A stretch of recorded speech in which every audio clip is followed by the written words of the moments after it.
Muito bem, eu estava aqui tranquilão pensando que a série do jeito que acabou estava ok, mas na verdade faltava fazer o fechamento, que é fazer o deploy num servidor que possa ser acessado de qualquer lugar. Né? Durante o decorrer da série, eu fiquei trabalhando aqui no meu próprio computador, acessando com localhost, tudo bem, mas chega uma hora que a gente precisa colocar o nosso maravilhoso trabalho para que todo o mundo veja. Então eu criei aqui um checklist de coisas que precisam ser feitas para que a gente faça o deploy. E aí eu gostaria de repassar esse checklist com você de forma bem rápida. Vamos lá. Primeira coisa, eu tenho ali à minha disposição, eu vou colocar no meu server, onde eu hospedo o vedoveli.com.br. Então aquele server ele é um Ubuntu, ele já tem o Node.js, ele tem o Nginx e ele tem o MySQL.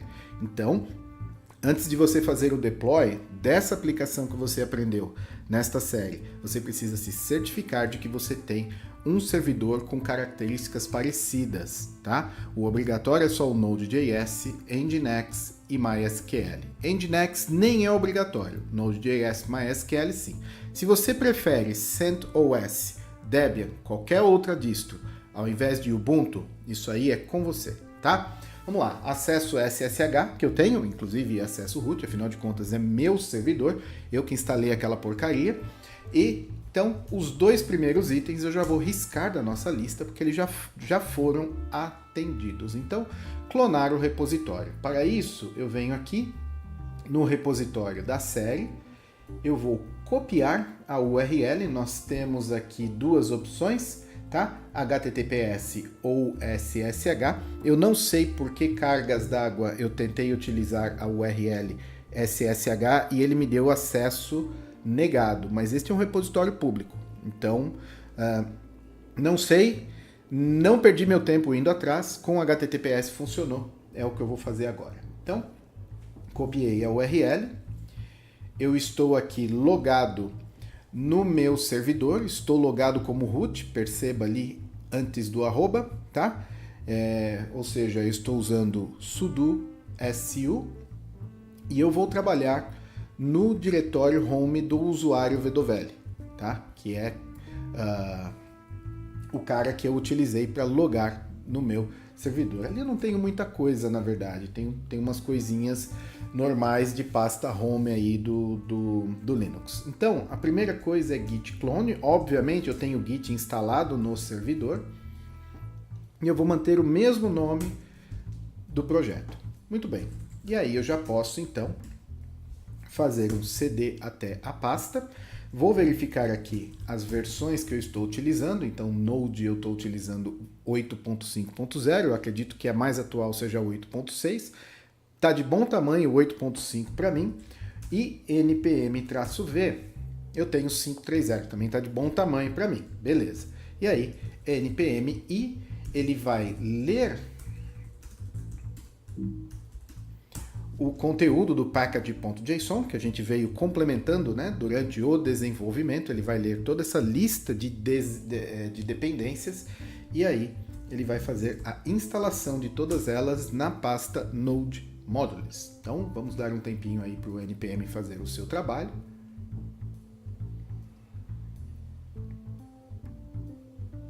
Enquanto ele está trabalhando, eu voltarei até o checklist aqui. E aí o item 3 e 4 já estão resolvidos. Quando a instalação terminar, aí eu vou criar e atualizar o .env. E aí eu vou fazer isso fora, eu vou fazer uma cópia, claro, do .env.example. Eu vou colocar os dados de acesso até onde eu posso mostrar. Obviamente eu não vou mostrar para o mundo a senha de acesso ao meu banco de dados MySQL, mas aí você já tem experiência bastante para saber que você tem que configurar tudo bonitinho. Vamos lá ver se o Node, né, o npm já instalou. Tá instalado, deixa eu ver se eu tenho a pasta Node Modules. Sim, ela está lá. Então, veja, eu tenho aqui um .env.example, que é o arquivo .env que é um exemplo de tudo que o .env final deve conter. Então, são as configurações de acesso ao MySQL com os dois databases mais o JWT Secret. Todos eles estão em branco. Então, o que eu vou fazer aqui? cp.env.example para .env. Simplesmente estou copiando o cara. E aí, eu vou no VI e aí eu vou configurar esse cara aqui. Muito bem, então o .env ele foi criado, eu abasteci com todas as informações necessárias, obviamente, repetindo, eu não vou mostrar o conteúdo, porque isso mostraria dados sensíveis do meu ambiente de desenvolvimento, mas é uma coisa super simples e eu confio que você saberá fazer por conta própria. Então o banco de dados foi configurado, eu coloquei um hash SHA1 para ele ser a chave de autenticação do JWT. Tá? Poderia ser qualquer palavra, poderia ser macaco, poderia ser banana, poderia ser o nome da sua tia que você gosta tanto. Eu gerei um SH1 lá de uns caracteres qualquer e isso para mim tá de bom tamanho. Então vamos voltar ali no checklist. Eu acho que eu esqueci de colocar a criação das tabelas no MySQL. Então vamos supor que tenha esse item ali. Eu tenho aqui toda a sintaxe de criação de tabelas, que eu já deixei prontinho, e aí eu vou lá no meu sistema de gerenciamento de banco de dados. Eu quero criar um novo database, que eu vou chamar de... esqueci o nome do cara. Que eu vou chamar de Web Service RESTful Node.js Production. Nome grande, pomposo e vai servir bem ao propósito. E aí eu vou criar um outro, só que no lugar de production eu vou chamar de testing. Muito bem. Para os dois, eu venho aqui, então copio a sintaxe de criação das tabelas. Ó, já estava até ali de uns testes que eu fiz antes. Seleciono tudo, run selection, e aí eu tenho as tabelas criadas aqui e aqui. Preciso fazer o mesmo para quem? O cara de production. Então, rodei ali.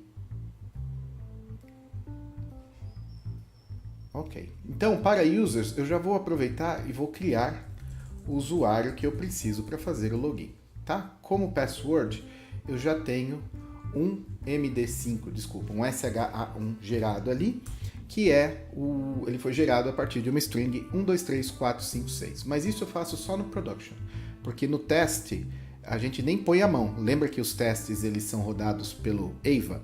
Então, muito bem. Falando em testes, então esse eu posso fechar, esse também.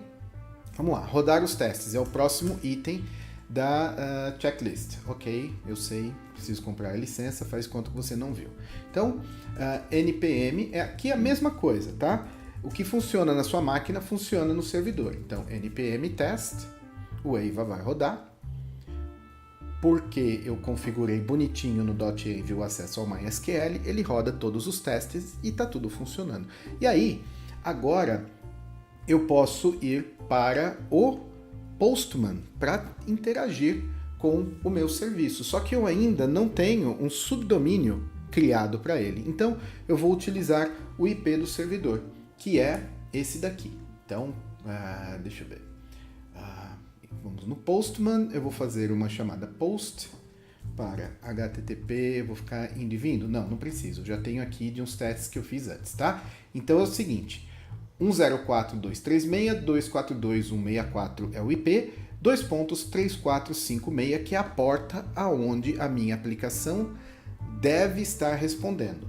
Nesse momento eu sei que ela não está porque eu não iniciei a aplicação, mas eu quero só deixar tudo pronto aqui para quando a aplicação estiver rodando. Então, muito bem. Nesse momento, ele vai tentar chegar lá. Provavelmente ele vai me dizer que o Nginx está rodando, ou vai me dar um erro, alguma coisa do tipo. Eu acho que nem isso. Eu acho que ele vai dar timeout. Então, veja, aonde está a minha aplicação? Dentro de SRC, tá? É aquele index.js que eu tenho que rodar. Então, a primeira coisa que eu vou fazer é rodar com Node src index.js. Tá, ele vai ficar preso ali no terminal, porém, se eu cancelar a requisição e mandar de novo, Continuo com o mesmo problema. Por quê? A porta 3456 não é aberta por padrão. Então eu preciso, lá no firewall do Ubuntu, abrir essa porta. Como que eu faço isso? Eu vou parar aqui o servidor Node, eu preciso do comando UFW, que aí eu vou dar o UFW status para ver o que está aberto. Veja, eu tenho só o SSH e o Nginx, e está ótimo para o meu servidor. Mas eu preciso abrir também a porta 3456. Como é que eu faço isso? O UFW allow e o número da porta. Muito bem. Então, duas regras foram adicionadas ao firewall do Ubuntu. Se eu trouxer o status de novo, perceba que agora a porta está aberta. Muito bem, voltando ao Postman, cancelo a requisição, envio e agora tudo bem. Tem um erro ali, porém alguma coisa já está respondendo da minha porta. Qual que é o erro? Eu parei o servidor, mas eu não trouxe o servidor de volta. Então, node src index, muito bem, ele fica preso ali e tá lá o token. Ou seja, o deploy foi feito de forma completamente manual. Eu poderia ter utilizado um serviço, um Platform as a Service como o Heroku, mas eu quis fazer manualmente. E a gente ainda tem um pouco de trabalho aí, porque eu não gosto de ficar trabalhando com IP e expondo uma porta. Então eu quero um subdomínio para que funcione como um endpoint para a minha aplicação, tá? Então vamos cuidar disso daí. Primeiro, eu quero deixar a minha aplicação rodando permanentemente. Por quê? Se eu rodar Node src index, ele funciona, porém o terminal fica preso. Se eu fechar o terminal, a aplicação para. Lembra que durante o desenvolvimento nós utilizamos o NodeMon? Tá, o NodeMon ele é bacana para enquanto você está desenvolvendo, mas nós temos um camarada muito mais avançado para quando a gente faz o deploy em produção, que é o PM2, PM2. E aí eu já tenho instalado aqui, a versão é 2.7.1, e aí para eu ver se tem alguma coisa rodando, é PM2 list. PM2 você instala como? npm install-g PM2. Eu não vou fazer a instalação, porque, como você está vendo, eu já tenho instalado, mas ele não passa de um módulo npm que você instala com a flag-g, e isso vai tornar uma aplicação disponível globalmente no seu sistema operacional. Então, para eu rodar a minha aplicação, primeira coisa, node env igual production, tá? Isso faz com que diversas bibliotecas do Node, bibliotecas não, mas diversos recursos do Node utilizados para debugar a sua aplicação, eles não carreguem. Então, o Node.js ele passa a consumir uma quantidade menor de recursos do seu servidor, tá? Então, Node.env eu seto como production, e aí PM2 start src index, e eu vou dar um nome para minha aplicação. Eu vou chamar de RESTful. Muito bem. Ok, está rodando. Então, isso vai fazer com que eu possa fechar o meu terminal, se eu quiser, a minha sessão SSH. Perceba que está livre, tá? Está livre, eu posso fazer qualquer coisa. E, caso a aplicação dê crash, o PM2 ele se encarregará de fazer o refresh, ou seja, ele vai reiniciar a sua aplicação. E aí, só para garantir que ainda está rodando, eu vou fazer o login novamente, está rodando, e agora eu vou tratar de criar no meu Nginx. Então vamos lá, rodar com Node, rodar com PM2, testar IP com porta, habilitar porta no firewall. Só falta esse daqui, criar configuração no Nginx e usar subdomínio. O subdomínio eu já criei no serviço que gerencia o meu DNS, no caso é o Cloudflare. Então eu não vou fazer isso no vídeo, porque eu também não quero abrir toda a minha estrutura de DNS para qualquer um ou para todo mundo que venha assistir este vídeo, tá? Então só entenda que eu fui lá, criei um CNAME chamado série RESTful Node.js, apontando para o domínio principal wwl.com.br, e isso já deve estar funcionando. Se eu for no browser, vamos lá, onde está o browser? O browser está aqui. Se eu for no browser, com certeza ele vai mostrar que o Nginx está funcionando, porque eu não tenho um site default configurado, então o Nginx responde com a página padrão dele, mas eu sei que o Cloudflare está redirecionando esse subdomínio para este meu servidor. Agora falta eu configurar o Nginx para responder com alguma coisa. Então eu já tenho aqui uma configuração de server. O que acontece? O Nginx ele escuta por padrão a porta 80 e é o que se espera do Nginx. Tá legal?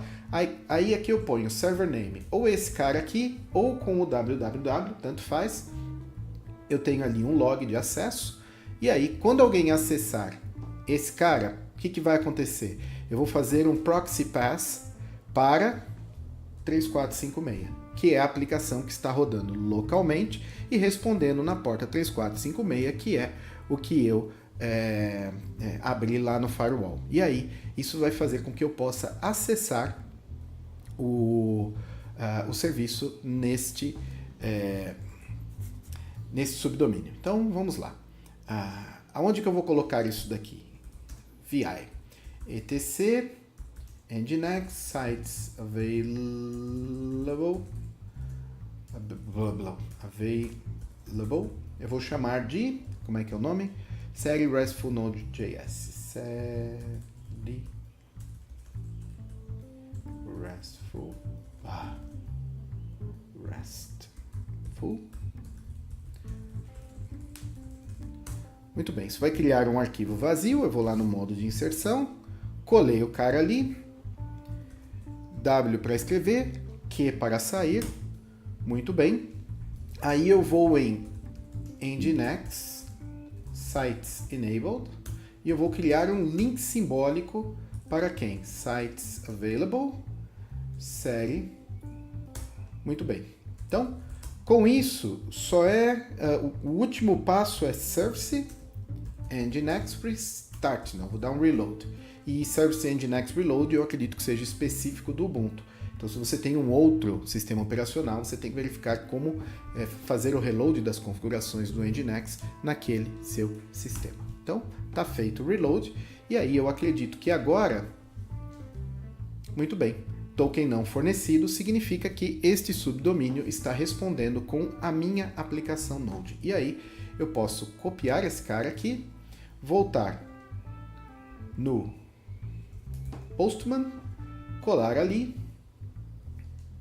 e o mesmo resultado eu tenho à disposição. Bacana, né? Ok, então eu espero que você tenha gostado. Você vê que foi tudo muito simples, com aquele checklist fica fácil de resolver a questão. E, obviamente, se você tiver curiosidade de acessar este subdomínio ou até mesmo a aplicação pelo IP, você não vai conseguir, porque eu vou tirar do ar, obviamente, para não deixar à disposição para as pessoas poderem encher meu banco de dados de porcaria, tá? Então isso é só para efeito didático. E é isso aí, espero que você tenha gostado. Não se esqueça que o meu curso de Single Page Application com Vue.js está chegando, começa neste sábado, serão 3 sábados, 3 horas por sábado, ao vivo, online. O link está na descrição do vídeo e aparecendo de vez em quando, aí, enquanto você está assistindo, e vai ser bem legal. E aí, esta série e este web service, ele foi criado exatamente para dar suporte ao curso. Então, eu vou fechar aqui esta série, tá? Não teremos mais vídeos nesta série. Eu gostaria de agradecer a todo mundo que assistiu e especialmente ao Wesley Ávila, que estava sempre me cutucando ali no Twitter, perguntando quando novos vídeos sairiam, e eu fico muito feliz com isso, porque mostra o interesse em aprender, e principalmente o interesse em aprender comigo. Então, Wesley, um forte abraço para você, muito obrigado aí pelo prestígio, e vamos que vamos. Um forte abraço aqui do Fábio Vedovelli.